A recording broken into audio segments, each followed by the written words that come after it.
देश भर में इस वक्त सियासत के केंद्र में एसआईआर दिखाई दे रहा है। 12 राज्यों के एसआईआर की प्रक्रिया ने तमाम सवालों को गहरा दिया है। एक सवाल जो इन सबके बीच मौजूद है वो ये है कि क्या बीजेपी देश से विपक्ष का खात्मा करने पर आमादा है, क्योंकि जिस तरह से बीजेपी एक के बाद एक राज्य विपक्षियों से छीन रही है उससे बात क्लियर हो गई है कि बीजेपी आने वाले 50 सालों तक सत्ता की चाबी विपक्ष को नहीं सौंपने वाली है।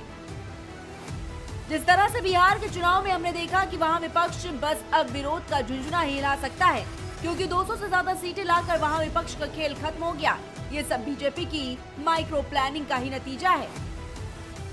बिहार में बीजेपी की माइक्रो प्लानिंग, मोदी के चलते एकजुटता का संदेश, आधी आबादी पर विशेष फोकस, महिलाओं को विश्वास में लेने से चुनाव में फायदा, राजद के शासनकाल पर जमकर प्रहार, विकसित बिहार को और बढ़ावा देना। यही कारण था कि बीजेपी ने बिहार में आसानी से महागठबंधन की गाड़ी को डिरेल कर दिया और जब चुनाव के नतीजे आए तो ना राहुल की वोट चोरी वाली नौटंकी चली और ना ही तेजस्वी के वादों की बौछार। सबके सब चाल बेकार हो गई। नतीजा ये निकला कि एक और विपक्षी गढ़ पर भाजपा की बढ़त हो गई और अब भाजपा की निगाहें बंगाल पर है।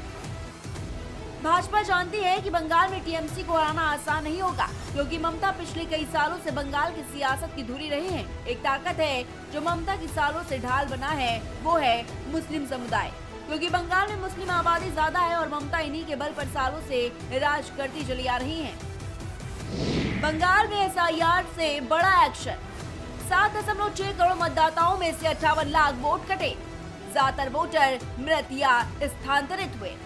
1.65 करोड़ फॉर्म में गड़बड़ियां पाई गई। करीब 1.9 करोड़ मतदाताओं को नोटिस जारी होंगे।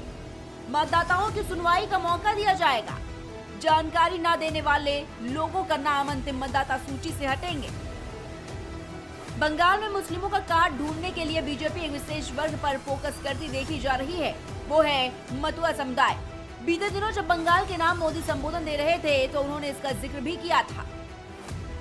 चुनाव आते ही पश्चिम बंगाल में अन्य राज्यों की तरह जाति आधारित राजनीति तेज होती जा रही है और इस सियासी समीकरण में सबसे अहम भूमिका अनुसूचित जाति के मतुआ समुदाय की मानी जाती है। राज्य में समुदाय की आबादी 3 करोड़ से अधिक बताई जाती है और लगभग 70 विधानसभा सीटों पर इसका सीधा प्रभाव भी माना जाता है। ये सीटें नॉर्थ 24 परगना, साउथ 24 परगना, नादिया, मालदा और आसपास के इलाकों में फैली हुई है।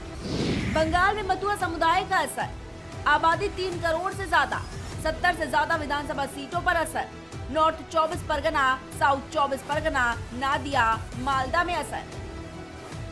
ममता के खिलाफ भाजपा की चाल के आने वाले चुनाव में रामबाण साबित होगी। क्या एक और राज्य विपक्ष के हाथों से चला जाएगा? क्या ममता भी अखिलेश की तरह सियासी वनवास काटेंगी? ये सारे सवालों का जवाब अब भविष्य के गर्भ में छिपा है, जिसका उत्तर जल्द ही पता चल जाएगा। Output desk, prime TV.